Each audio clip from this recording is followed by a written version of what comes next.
weather on WSTU is brought to you by Sailfish Roofing, 772-263-ROOF. Community roofing company you can trust. Sailfish Roofing. Now here's WPTV's First Alert meteorologist. Your WPTV First Alert forecast. This afternoon, highs in the low 90s, heat indices in the triple digits. Some showers and storms popping up, but mainly inland. Tonight, temperatures in the upper 70s to low 80s were partly cloudy into the overnight hours and mainly dry. Tomorrow through Saturday, highs in the low 90s, mostly sunny to start off the day, then scattered afternoon to evening showers and storms drifting from the lake towards the coast, mainly after 3 p.m. Next week, highs in the low 90s with scattered showers and storms mainly pushing west throughout the day. I'm WPTV First Alert meteorologist Katya Hall for WSTU 1450, Martin County's Heritage Station. You are listening to WSTU, Stewart, Jensen Beach, Hope Sound, Martin County's Heritage Station. It's time now for the Casey Ingram Show on WSTU. The opinions expressed are those of the program host and guest and not necessarily those of WSTU. WSTU does not endorse products that may be mentioned. Any reproduction or retransmission of this broadcast is strictly prohibited without written consent of WSTU. It's time to call in with your questions and comments at 220-9788, 220-WSTU. And now, here's Casey Ingram. Another beautiful Wednesday here in the Treasure Coast, and I just read this morning that looks like a first hurricane is coming our way this season, or actually it's up by Bermuda, so I don't want to scare anybody. It's not coming to Florida yet, but we are still in the midst of the hurricane season, and I just want to remind everybody it's so important to make sure that you've secured safe harborage for your boat ahead of a named storm. I pretty much can tell you from experience, once a storm is named, it's going to be nearly impossible to find a place to store your boat that is safe from the hurricanes here in the county. Best place to do that is Indiantown Marina. They are located in the Okeechobee Waterway, the very, very well protected hurricane hole, and it's one of South Florida's best storage facilities. It's also a do-it-yourself boat yard and full-service boat yard, so if you need any work done on your boat while you're out there, that's the time to do it, and you can give those good folks a call at 772-631-3272. Again, Indiantown Marina, call them up today. At least have peace of mind that you have a place to take your boat should a hurricane come ashore like they so often do. Also, I want to remind everybody about that best-kept secret in Martin County, and that is down in the pocket in Port Salerno. It's the Fish House Art Center. You can look them up online ahead of your visit at thefishhouseartcenter.com. Give them a call at 221-5482, 221-5482. And it's going under some renovations right now, but they are still open and a lot of fun things to do there. Features local artists. It has an Airbnb, art gallery, boat charters, a marina, so if you want to come by boat, you're welcome to do that, and also a craft and creamery. Craft beers, wine, 24 flavors of ice cream, something for the entire family. So check them out. It's the Fish House Art Center down in the pocket in Port Salerno. Also, folks, I want to let everybody know I'm going to have a special broadcast this Friday beginning at 3:45 p.m. There was a pet ban ordinance passed in Martin County that banned the retail sale of all dogs, cats, and rabbits. And one of the owners of these pet stores has written the county commission, and it caught my attention. This man does not have any warnings or fines from the Martin County Animal Control, and he was not notified. Neither pet store was notified of this ordinance ahead of the meeting and the passing of the ordinance. Matter of fact, they found out from the media that was parked in their parking lot afterwards to get comment about the vote. So he was very surprised. He employs 8 people here in Martin County, and the county commission has voted that he needs to close his business or reimagine it, I think was another term that they used. But his business model is selling puppies. He makes sure that they're healthy, and the county commission voted that he needs to close right after Christmas, and these 8 people are slated to lose their jobs, and it's really a reputable pet business. And so he has reached out, and we're going to have a show 3:45 this Friday on Facebook Live. I invite you to join in. Let's ask him some questions, where he sources his puppies from, and some of the comments and Some of the, I want to say, accusations that were brought up at the county commission meeting really don't apply to him, and he really wanted to set the record straight about what he offers our community. So again, that's going to be 3:45. We're going to speak with the owner of Wags About You and the impacts of the pet ban ordinance here in Martin County. Our existing businesses, all of two of them, were not grandfathered in. But today we have another special show, and I have a repeat guest. I have Tim Mullen. He is the owner of Commercial Mortgage, LLC. Commercial Mortgage has been in the industry of small balance corporate finance since 2003. Tim himself since about 1988 or 86. That's correct, Casey. His focus is on challenging corporate foreclosures, debt restructures, equity, and new debt solutions. The issues are often not easy to see or understand when you run a business and you're faced with multifaceted debt challenges that include legal actions on various fronts, and that's where Tim comes in. His clients are confidential, and they include some of the largest developers and hotel operators in Florida and across the nation. And Tim, you were here in the studio, I think it was just about a year ago, believe it or not. Time flies. Boy, time flies, doesn't it? Go ahead. It truly, truly does. So we wanted to come in today. There's a lot that's been happening in the last year. First of all, inflation is really starting to skyrocket. Interest rates have gone up dramatically, and they're still predicted to continue to go up. And banks have tightened their lending. So I appreciate you coming in here today. We want to talk about all those things and how it impacts a lot of these commercial businesses. So tell us a little bit more about yourself and where do you focus your business? And by that, I mean, do you work at all with residential folks, or is it strictly commercial? Well, let's start with thank you for having me on the show again. It's good. It's my privilege to be back. And boy, you've said an awful lot. Our industry in the commercial real estate finance, which is my focus. I don't do residential at all. There's specialties that people that do that. I specialize in corporate real estate financing. I'm not a bond or a trader or something like that. I'm a brick and mortar a finance guy. But your intro it says so much. In a rising interest rate environment, which everybody sees every time you turn the TV on, so many other components go into that rising interest rate that affect your business. It's not just paying more for the money that you borrow or the funds that cost you to run it, either short-term or long-term. It directly affects the actual value of your business through what's called a cap rate. And I'll keep the explanation short because that's a whole show in itself. But a cap rate is something not everybody's familiar with, and definitely would appreciate explaining to the audience what this is. Let's dive into that a little bit, because that actually directly affects the value of your business. The simplicity of a rising interest rate is that it costs you more to run your business. It's that simple. Borrow money, short-term, long-term, refinance your buildings, make capital investments, expanding on what your current business model is. However, in many sectors, like multifamily, which is directly affected, your cap rate is the future market value of your business, whether it's short-term or long-term. So if you have a rising interest rate, it affects your net operating income. There affects your value of your business, because your cap rate is based upon your NOI. NOI is without your debt service, always. And your net operating income. Correct, your net operating income. So if you have a business that has a mortgage on it and that mortgage increases, then your cap rate, the value of your business, follows directly behind it. Now, some of them usually are in the half a point, 50 basis points or 0.5% of interest.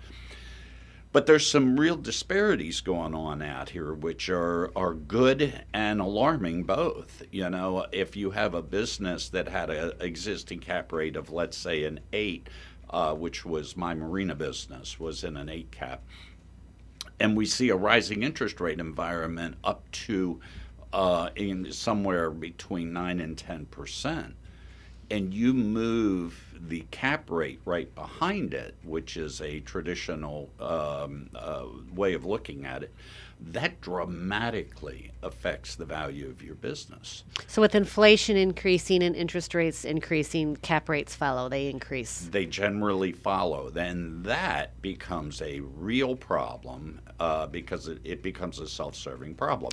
The value is lost in your business from the NOI, and it's exponential. It doesn't just move a half a point. It's a great deal of money. Let's try and break that down for somebody that's just trying to figure out what a cap rate is. And folks, if you have a question for Tim, you're more than welcome to make a comment on the Facebook Live feed on my Casey Ingram Show page, or call into the studio, 772-220-9788. That's 220-WSTU. Tim, I know that cap rates can vary from business industry to industry. Let's say a business is $10 million, valued at $10 million with an 8 cap. Right. So if it changes to 9 cap, can you tell us about what that would change the value of that business? It doesn't just move proportionately, it moves exponentially. And what I mean by that is, let's say you have a business, like you said, that has a cap rate value of $10 million, all right? You take your net operating income, that's without any debt at all, just your operating expenses. All right, that's before you get to the bottom line on the money that you owe. You set that aside. And you divide that by the market cap rate. Now, let's say you are a landlord that leases a Walgreens, all right, which is a very conservative investment. And that cap rate is somewhere around 5.5, arguably maybe 6. You divide your NOI by your cap rate. Now, let's say that you own an apartment building. Whether it's 4 units or 400 units, it all operates the same. You divide your NOI, your net operating income, before your debt, I'm saying it again on purpose, so for those that are trying to catch up, by the market cap rate. Apartments should be trading in the 4.5 to 5, and there becomes the disparity. What happens when your cap rate goes to 6, which follows your interest rate? Your market value is lost, not gained. So if you took your NOI and divided it by a 4.5 or a 5, you have a higher percentage than if you divide it by the 6 or 7 as it follows. As you were talking, I just did a figure real quick. We'll make sure I did this properly. I said if my NOI was $1 million and I had a 5% cap rate, I divided $1 million by 5% and came up with $20 million. Correct. Then I said it's just changed to 6%. So And? It came out to $16.6 million. Do you One see- percentage rate changed it by almost $4 million. $4 $3.5 million of your market rate is almost 25%. It's 20%. It's huge.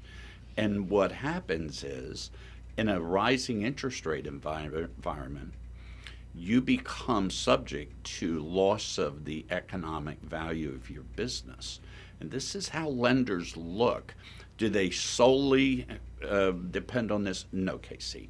They look at it as a market indicator. Here's an interesting exercise that's going on right now that we're talking about literally every day. And I had a great volley with Blake Janover, which Janover Investments is a national broker for multifamily properties. Blake, I hope you're listening to this. The cap rate is at an all-time low for multifamily, and the interest rates are rising. So why is the cap rate in multifamily not following the interest rate? Because of the absorption. The absorption of a apartment building means how many apartments do you rent? Are you rented up? And at what rate? In a rising interest rate environment, that should cool things off, and it hasn't. So there's still some pain to be felt in the multifamily business for the renters. The cap rates are staying low, meaning your value is still very good, but your interest rates are rising, meaning the cost of acquisition is going up. this is an interesting dilemma because what does that mean? It means that the rents for the average guy that wants to rent an apartment that's moving to Florida is still going to go up. Oh, I know there's a lot of people out there that are disappointed to hear that because these rates, rental rates, have been, increasing at an astronomical amount. And The average apartment out there in South Florida is renting $2,000 to $3,000 a month for a 2-bedroom. That seems extraordinary. So right. Where do we go from here? Well, that's the crystal ball. I project that cap rates will move slightly in behind the interest rate, which is now for commercial mortgages up in the 7s. All right. Some more conservatives are still quoting in the mid-6s, but by and large, and we'll get into that with the banking industry that is being discussed a lot. So what do? Well, there's a big disparity there. All right, what the value, what the market rate, and the interest rate are lopsided right now. How does that correction take place? We're not sure. Do you see dramatically higher rental rates for the average apartment? People moving in from Florida in mass numbers, 1,000 a day is what we heard in a publication. It is, and here locally in Stewart, there's a changeover in the direction of the Commission on Multifamily Developments, where everybody is pretty much a given that the next could be 3-4 years is going to draw back dramatically on how many multifamily developments are built. So it's another pressure here, even locally, because there's not going to be more supply coming in, generally speaking. I understand what they did, all right, and I understand that I live here, all right. I like living here, and I don't care for the congestion, but we have to provide housing for people, all right. If we stop the growth by just slamming on the brakes, that is not serving anyone's best interest. Managed growth, appropriate.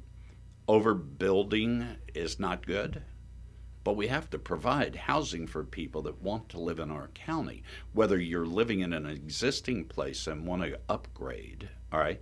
Maybe you live in an apartment, and with this rising rental rates and the interest rate, maybe it's time for you to buy a house because, good Lord, you can live in a house cheaper than you can live in an apartment. That's not the case right now. Right. But these times have to change, and I hope our city commission, carefully looks at it. Right, absolutely. There's a lot of different factors that are happening right now. It's not as simple as just overbuilding the neighborhood. It's not that simple.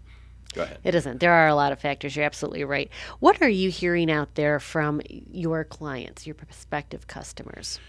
Everybody's nervous because all they hear is a rise in interest rate, rise in interest rate.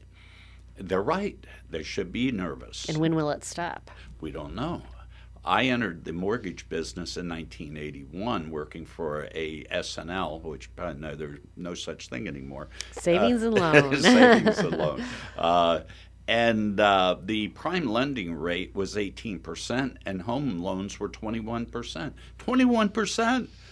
All right? The world would never spin in the same direction, and life would end as we know it. That's what they were saying. But quite frankly, that did change. And there were creative ways to navigate through that, which I saw some of.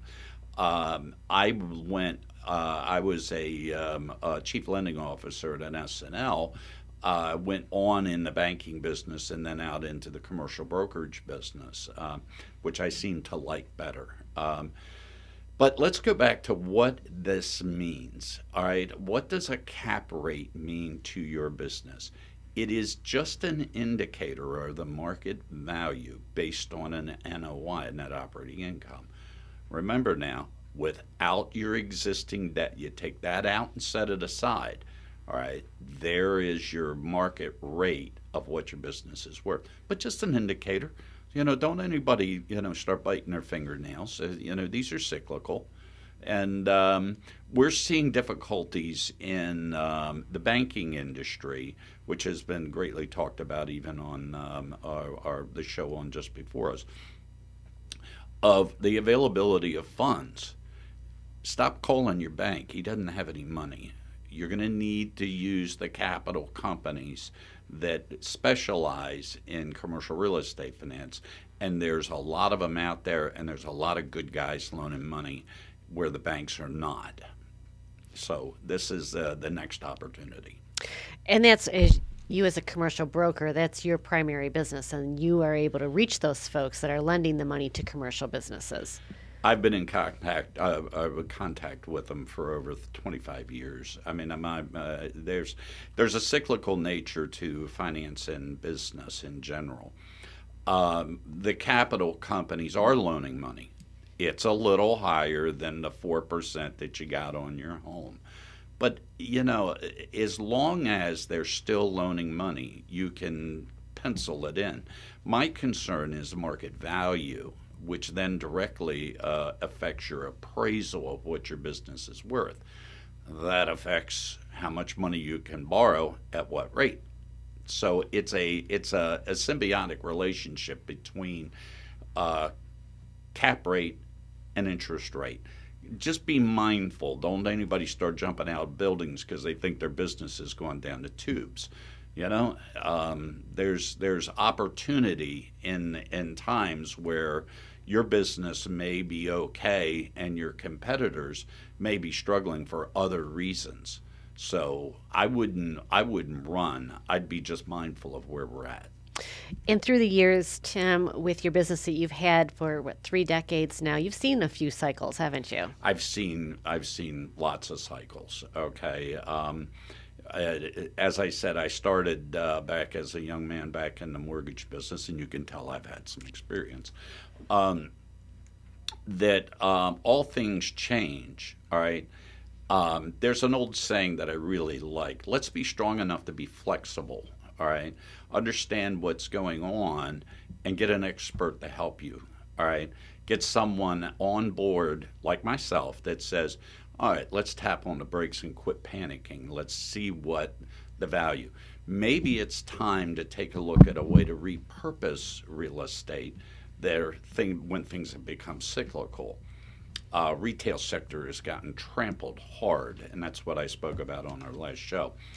That doesn't mean throw the towel in on retail. It means let's figure a way to repurpose it and bring in a new model, or let's refinance the existing model. All right, the balloon notes, things like that are come due. They come due whether you have a rising interest rate or not. It's maybe we need to renegotiate the note, which I'm very successful in doing. And that is something a lot of communities across the nation are looking at. The local metropolitan planning organizations are looking at, what do we do with these retail spaces? There was once business offices where a lot of folks are working from home now, or some sort of retail that is now being handled through, Amazon, Alibaba, those kinds of things that's taken away from the retail setting. So there's a lot of different ideas of what to do with some of these spaces. And then, Tim, I want to get over, talk a little bit more about that with you, because I know that's something folks are looking at. If you're an owner of a strip mall and a lot of your tenants have left, what do you do? Well, that is a big problem, because you lose the confidence of your lender. All right, they're watching. By the way, you're providing reports on loans that you've borrowed. I don't think it's a disaster. I think there's a repurposing. As long as you're ahead of what's coming and you understand your own business, you are the steward of that business. All right, no one can tell you what your business is doing better than you can. There is another old saying that you want to know how good business is, look in your own cash register. That's how business is going. I want to make a comment about this this pet store thing. I took offense to that. When someone tells me to reimagine my business, who the heck are you to tell me what to do with my business? All right, I run my company and I imagine my business my own way. I don't appreciate with your own money. Yeah. I put my money up. I decided how this is going to go, and if it fails, it's my fault, not anybody else's. But don't push me over the edge by telling me to rethink my business. I don't mean to be cocky. No, I completely agree with you, Tim Mullen. And again, we're going to be speaking with one of the two owners here in the county of a pet store, and that will be on Facebook Live only this Friday at 3:45. So you'll have to tune in through my Facebook page, The Casey Ingram Show. But we're going to talk about just that. And business models are set up by the business owner, and they make plans for their businesses. This gentleman, for example, just to expand a little bit more, signed a 5-year lease, and he guaranteed it personally because he anticipated being able to sell his puppies for 5 years. And in the stroke of 5 votes and a stroke of a pen, Christmas time you'll be winding down his business now. So well, he's contemplating bankruptcy. Respond to that. All right, and I'll keep it quick. Any business owner that's listening to this show ought to take offense to this. All right, nobody went into business thinking that they were going to be voted by one exclusive group out of business just because they had an emotional response to something. I don't get emotional. I get to work. So good luck out there, those that are listening. Again, we're speaking with Tim Mullen of Commercial Mortgage, and you can call into the studio 220-9788. That's 772-220-WSTU, or comment on my Facebook page if you have a question for Tim. In the meantime, we're going to take a short break, and then we'll be right back to talk more about finance with Tim Mullen of Commercial Mortgage.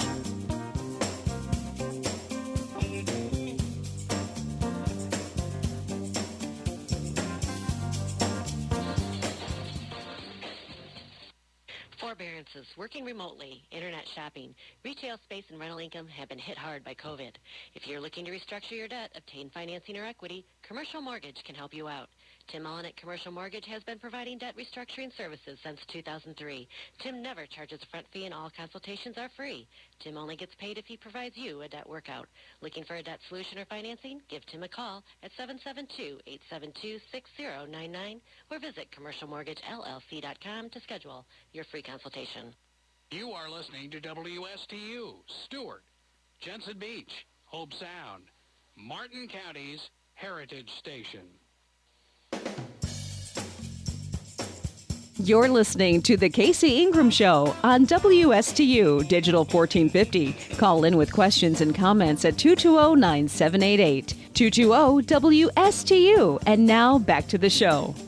Welcome back to the second half hour. In the studio with me, I have Tim Mullen with Commercial Mortgage, LLC. Commercial Mortgage has been in the industry of small business balanced corporate finance since 2003. Tim himself has been in the business since 1988, I believe. I have. And with his focuses on challenging corporate foreclosures, debt restructures, equity, and new debt solutions. The issues are often not easy to see or understand when you run a business and are faced with multifaceted debt challenges, including legal action on various fronts. And that's where Tim comes in. His clients are confidential. However, they include some of the largest developers and hotel operators in Florida and across the nation. So, Tim, let's talk a little bit more about that. Right now, as we see these interest rates that are rising, inflation rising, you are getting new calls perhaps for refinancing, or there is still building going on and developing, and they're looking for financing because the banks have tightened their lending criteria. Tell us a little bit about how you can help folks in these areas. Recently, and I mean literally within the last 2 weeks, we've had a number of calls from real estate investors and bankers that cannot help their existing client base. They don't have the broad reach into the capital markets. Capital markets are different from banking. All right, these are investment grade bankers instead of banks that are loaning, based on criteria by the FDIC. They're a little more flexible. They have a broader mindset. So we received a call from a small bank that said, "Look, this is a good customer of ours. I need some help with him because my bank is not loaning money to these guys." I reached out to them. They're a Texas-based group. And Steve, I hope you're listening to this because I'm going to tell a little about your story. They're a really good group of guys. They've got a wonderful business model, but their lender could not help them because their credit terms have tightened. and the interest rates were moving up to where it wasn't feasible for the bank to make these type loans. So I went to work and retooling their model from a financial standpoint, not their business model. I don't make business decisions for you as the borrower. It's none of my business. All right. What I do accomplish is getting you prepared for the capital markets. And in good times, I prepare you for the banks. All right. It's my background that helps you navigate through challenging times based on what those challenges are. We're in a rising interest rate environment where cap rates are softening by going up, not down. So what do? We don't sashay into the bank with the same old song and dance. We need a new song, all right? And that's what I come in. So these two fellas were kind of taken back that their bank said, look, you need to call this guy Mullen because, he knows people in the capital markets. There were some other challenges that offered these fellows, which was the tightening of credit may have excluded them from the existing marketplace. So what I did was I went to my high net worth investors, capital companies, as well as our development partners and friends, and now we're assembling a team to accomplish two goals. One goal is to get them financed at a competitive rate. That rate is not the same as when they started. But the second thing is to provide a new sponsor to help navigate them through difficult times. This sponsor would be someone with a little higher net worth, more background that could meet the criteria that I'm going to be faced with when I take them into the market. The deal's a small deal by some trade matters, somewhere around $15 million. And the equity that's needed, all right, is just beyond the reach of what they had already pledged. So what do? Your bank said no. Your equity's not sufficient, and the interest rate's gone up. Bummer. Doesn't sound good. I step in. I retool the business from a financing aspect only. I don't decide whether it's a good or a bad deal. I don't take on crazy deals, all right? But I take on ones that have good merit over the years, that have proven success and track records. Then I put the package back together with a new sponsor, which is some old friends of mine that are looking at it. They'll step in and help him, all right, with a additional guarantee that helps, prop up some of the deficiencies in a rising interest rate. And now we still have a viable chance at securing the debt, the equity that's needed, and a new partnership. Well, that's pretty cool. Well, Tim, as you've worked over the years too, and I know we spoke a lot about this the last show, but it's been over a year, and I'm sure we have new listeners this time around. You also look at different projects and developments that may have some issues to deal with. One that comes to mind, if you have an environmental issue, banks, typically automatically will slam the door on financing something with an environmental issue, but that's something where you can come in and still find ways to help people. You, in essence, think outside of the box. That's an interesting comment. As a senior man in this industry, I've seen a lot of battle action, and you have to turn the volume down, take a step back, and understand what are the challenges. What challenges are we faced with? Are they a deal breaker? In one instance, we had an environmental issue that needed to be cleaned up that wasn't perpetuated by our current ownership. The banks all said no, and the capital company said, heck no. All right, because we don't know how much it's going to take to clean it up, and we're not going to navigate around this. So what we did is we used the property, all right, and separated it from the actual capital improvements, the vertical construction, and said, okay, we're going to land lease this property to the entity that's going to build the vertical construction. Now you have a land lease that is different from fee simple title, meaning that your improvements are leveraged, but your land is not. So the banks have no liability over a contaminated piece of property. That is a way to navigate through. You also are borrowing substantially less money. If you're borrowing substantially less and your capital improvements meet the criteria, which they're going to have to meet anyhow, all right, it doesn't matter. Well, then now we've got a different animal.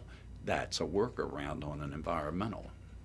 And that's what's interesting. And I encourage folks at least talk to Tim if you have some sort of odd issue like that where everybody's slamming the door and saying, we can't help you. You never know. And there's another story that you told on our last show, and I'm going to have you repeat it because I love the story. It was a family that inherited land. They had a big old lake in it that they enjoyed but couldn't develop, and they had all these taxes they owed on it because they were land rich and money poor. Well, that's a noteworthy story, and it's a little bit heartwarming. I know. Truly. I like that. I like it's that. One I as remember. Well. This came to me in the same fashion as this most recent one here that we're working on, literally today.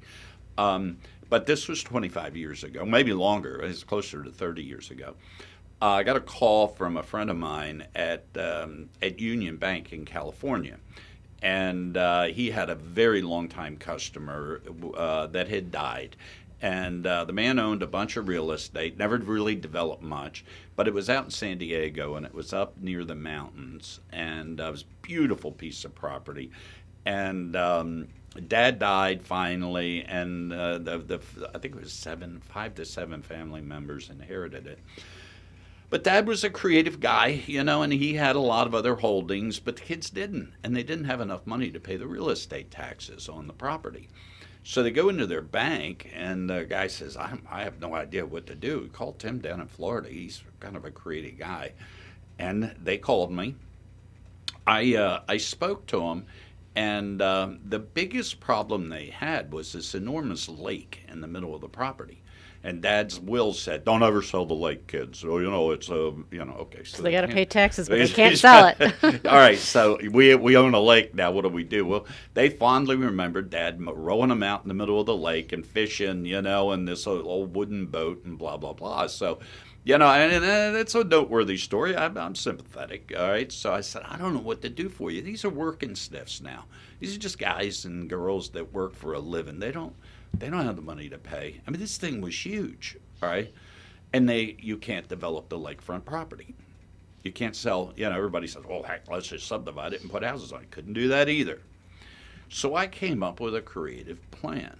I went to the city of San Diego, and I sold the future water rights out of that thing. That lake was enormously deep, and they were stunned. So I went back to the family and said, you don't have to sell it. Not only is the city of San Diego going to pay your real estate taxes till the end of time, they're not even going to pump the water until they need it. And there's literally residual values that they can't pump it down so low that it empties the lake out. And you guys are going to get $10 million a year. Incredible. All right. Incredible. It turned the tables on a desperate situation because I turned the volume down, all right? Let me hear the whole story. Tell me what's, and they were emotional about riding out when they were kids and rowing out in the middle of this lake and fishing with Dad. And he was a wonderful man, and I never met him. I wish I would. He did sound like a nice guy. But nice guys don't pay the real estate taxes. Even bad guys pay real estate taxes sometimes. The truth is, they were in a jam. And what I did was created a new environment for them to have a exit from the debt that they were faced with, which was a goal, first of all. How do I fix this? Not put a Band-Aid on it. And then create a residual income for them. So, folks, again, we're speaking with Tim Mullen of Commercial Mortgage. The point of these two stories were that if you're faced with a challenge, don't let it discourage you. There may be a solution out there somebody hasn't thought about, and that's one of the things that really sets Tim Mullen apart from his competition. He is that guy that looks at things outside of the box. I know you were sitting in the bar in the Caribbean one time and came up with a really creative financing solution as well. You just never know where or when. Some of my best work was sitting at a bar in the Caribbean. That was a really good story too for a really 5-star resort. But Tim Mullen can help you out. At least give him a call. His consultations are free. You don't charge anybody for just a consultation, so it doesn't hurt to call him. I don't take front fees. I don't want your money. I want to hear the story, and I want to hear what you think of the solutions. If that's the case, then let's sit down and roll up our sleeves and get to work. I can't help everybody. All right. And you're going to let them know that, but it doesn't cost anything. Doesn't cost to tell you anything, them. and I'm going to tell you right up front. Look, here's a way through it, but sometimes things get sticky, and it's not as simple as it looks.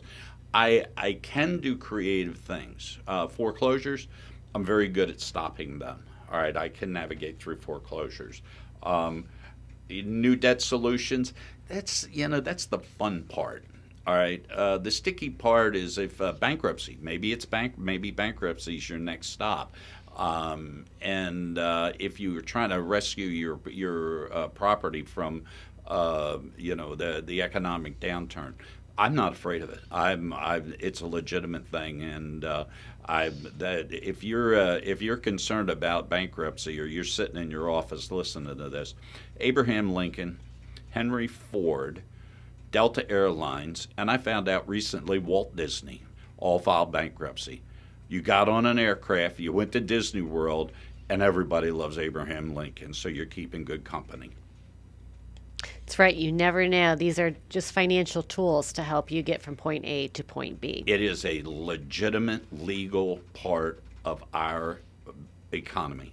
Things happen, all right? Doesn't mean you're not going to pay people. It means that everybody might get paid. That's right. That's right. At the end of the day, that's what you're hoping for and looking Yep. to do. Again, we're speaking with Tim Mullen, Commercial Mortgage. If you want to give Tim a call, his phone number is 772-872-6099. Again, 772-872-6099. His email is tim@commercialmortgagellc.com. Don't forget the LLC, tim@commercialmortgagellc.com. And also, he has a website, commercialmortgagellc.com. Great way to reach out, see if there's something that Tim can do to help you out. Tim, as we're talking about these new developments and new equity financing, something that you're really good at and you like, it's not just you step in, get financing, and you're gone. You really stick with your customers throughout the project. You're kind of the link between them and the capital providers. I do, and that is the new unique part. I don't take 20 customers. I take what I can handle. But if I'm your resource, in one case, going way back, I did a lot of new loans for a group, and wonderful men, and they got in financial trouble in 2007 and 8. They came back to me, and I got them. And not only got them out of trouble, they were in a real estate development that went sideways in the 2008 collapse, the housing collapse. They were on the hook for $40 million, $28.9 million on the construction loan and $9 million on a land loan. I did that deal. I did that debt and helped them provide the equity. I went back in, renegotiated a settlement in a foreclosure for them, which they were in a foreclosure. And at the end of that exercise, I was successful in getting the lender, a bank, to release their personal guarantees, Wow. which saved their families from a disaster of $40 million. Today, they're still operating. I speak to them routinely, and they're enjoying the benefits of the economy that recovered. They made some more money. Nobody walked off on the debt. Everybody got paid. There wasn't anybody left on the sidewalk. It wasn't it was just that their personal guarantees would have crushed their families, and to protect your assets is my first concern. Protect the asset. Even with the lake story, my first impression was, how do we keep these people from losing this property? All right, that's my first goal, and then creating new debt solutions. All right, which in the case of the investors that I got the personal guarantee release, that was a pretty good hat trick, I have to tell you. And I bet it was to have a personal guarantee released. on It's 40 not an million easy bucks, thing to do. 4 high-profile guys, that was tough. All right, I had to do a lot of begging on that one, and it worked. I couldn't imagine, and I'm sure it was very tough. So it's, I'm sure, a very interesting story. But I know that a lot of the work that you do is confidential. It is confidential, and let me address that for a minute. When you tell me a story, I never use your name. All right, and if I had, I wouldn't use your name. I'd ask your permission, which I have in several cases before I got on this show. But I never speak of anybody's name individually. Everything you say to me is in confidence. And I said this on your last show, and it's really kind of funny. I'm like your doctor and your lawyer all wrapped up in a nice sports coat, all right? We don't use your situation as a punchline to a cocktail party joke. I don't think it's funny. No, it's not. And let's go back a little bit to the new equity financing, because there's a lot of different steps there. Somebody might be in the acquisition phase of just getting land, or maybe if they buy the land, then they have to demolish whatever's there, put in plans for a new building. But there's a lot of different financing instruments that go during that time frame, right, Tim? It's not just getting your loan and then that's it. Correct. There's a lot. There's a lot of moving parts. We are currently working on a deal with one of the investments groups I spoke about this morning, where we're going to provide the senior debt, but we're going to provide a mezzanine equity piece as well. This is a very, very complicated transaction because the intercreditor agreement, the agreement between your mezzanine, that means your second mortgage, your higher risk mortgage, and your lender have to blend. It's not just simple slapping us. It's not like a HELOC on your house. These people have to be friendly. That's what I do. I make them friendly. I get intercreditor agreements or deal with borrowers that will allow intercreditor agreements on mezzanine pieces or second mortgages. And one we're working on at this moment, we'll be putting a $3.3 million mezzanine piece, we believe, at this juncture, if we're successful, in behind an original $12 million debt. And we believe that the project is strong enough to support both debt pieces, and our lender agrees with us. And that's what it's about. And again, that's what you do, is bring these different pieces together. And as the project moves along, there's other financing you may need to do. The first one is for acquisition. The next one might be a bridge loan into the construction phase. That's exactly the right word. Bridge loan is a wonderful word to use. It bridges us between this point and our exit. Is there a lot of moving parts? You bet there are. You have to make sure that your project's strong enough to exit gracefully. There's a criteria. First of all, you have to have value in your property. That's that debt and the cap rate. Tricky little game there. But if you have that and you're trying to protect it, maybe we need to redo the debt and bring in some mezzanine financing to get you through to the next step. As long as you can support it, I should encourage it. We don't do disasters. I'm not chasing things down a rabbit hole. So again, we're speaking with Tim Mullen of Commercial Mortgage. As you can see, you really have a lot of different hats that you can wear. But at the end of the day, you're working for that one person that's hired you to help them navigate through a project, to help them with the financing of that project. And where I think that you're very unique, you don't just get them the loan and walk off. No, I stay with you. You stay with you right through the project. And it's really an important facet, because I know a lot of developers are very busy. They have a lot of hats they juggle themselves. So to have somebody like you as part of the team is really a key to making sure that the whole process goes smoothly, and there's always money there, of course, for what you need to do. Well, one of the big things is that there's two people that are going to, if I can close this loan, there's two people in this transaction that are going to know it better than anybody. That's you as the borrower and me as the broker. I'm going to know this deal. So if it goes sideways, I know the deal. I know where everything is. I can go in, send me in first, all right, instead of going in and making a bunch of mistakes. And that's what happened in the case of the developer that I got the personal guarantee released. I went to the lender, all right, and explained to them that you have 4 men that are personally guaranteed. Any one of these guys files bankruptcy, you're in trouble. But let me show you an equitable way out. And we did. And we completed the project, and it was sold off. The developer did not make the money that he hoped for, but he didn't go under doing it either. And that was a big that was their sole criteria, is not to destroy their families. Sink the entire ship in essence. So. That's correct. So, Tim, we're winding down here on time, but we mentioned it earlier. We got just 5 minutes, but I think the story is worth telling again, and I mentioned it earlier in this show, but that's the one where you're sitting in the bar in the Caribbean. That was a very unique case as well, and I like to show these things because this isn't your typical broker that, calls you into the office, has you fill out a form and says yes or no. Tim really goes to work to see if he can help you.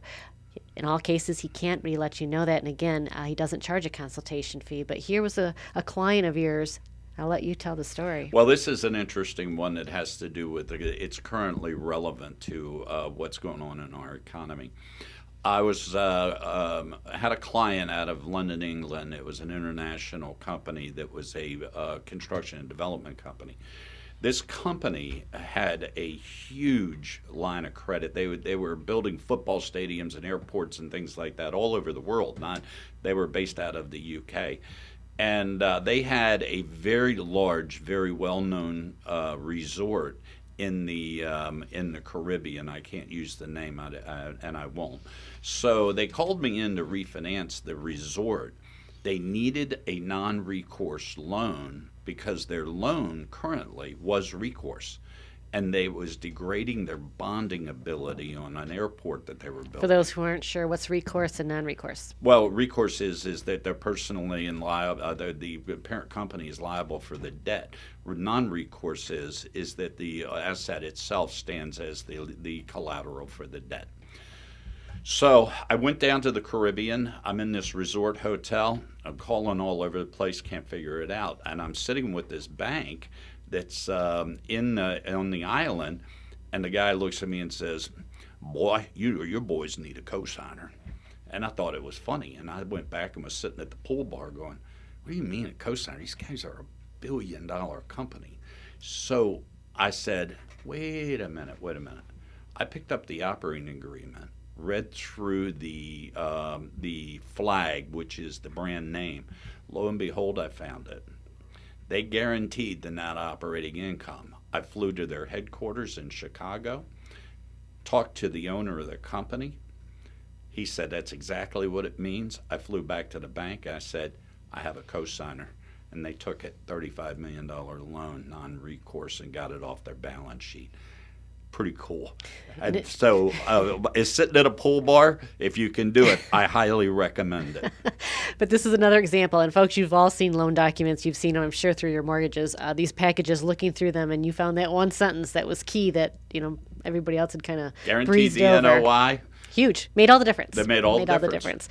Again, Tim Mullen with Commercial Mortgage. I appreciate you spending this hour with me. It's my privilege to be on the show with you, Casey. Thank you. It's absolutely my pleasure. And you have been providing financing and debt restructuring services since 2003 with Commercial Mortgage, 1988 before that.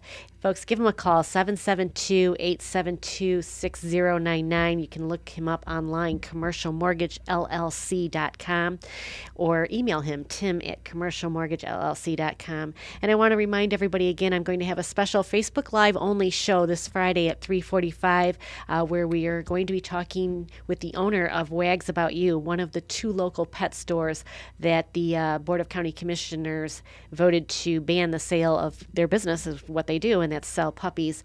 And they also included in that cats and rabbits. But this man is now contemplating bankruptcy as he signed a personal guarantee for his lease for 5 years. Not coming. Hasn't been there even a year yet. So very shocking. Was not notified of this pet ban, and found out when the media showed up and said, what do you think about this pet ban? And that was the first he'd heard about it. And this is a shop that does not have any fines or code violations or even warnings for pet abuse. So we're going to talk with him. We're going to show you his shop and show you his line of business, show you where he sources his puppies, and talk about, really, I find it was the hubris of some of the folks there that just said, oh, he'll just reimagine his business. And Tim, I appreciate your comments earlier that, to tell a business owner, you just... I don't know how you reimagine your own business. Why don't we just do business the way it was intended? That's the way it was intended. That's the way it was started. And pretty easy for somebody that doesn't have one penny involved in that business or sweat or sweat equity to tell somebody else you can just reimagine your business. So we're going to talk about all that. He's pretty upset. But that'll be Friday, 3:45, and then we'll be back here in the studio next Wednesday starting at 10:05. Thanks a lot. Have a great week. Tim Mullen, Commercial Mortgage, LLC. Bye.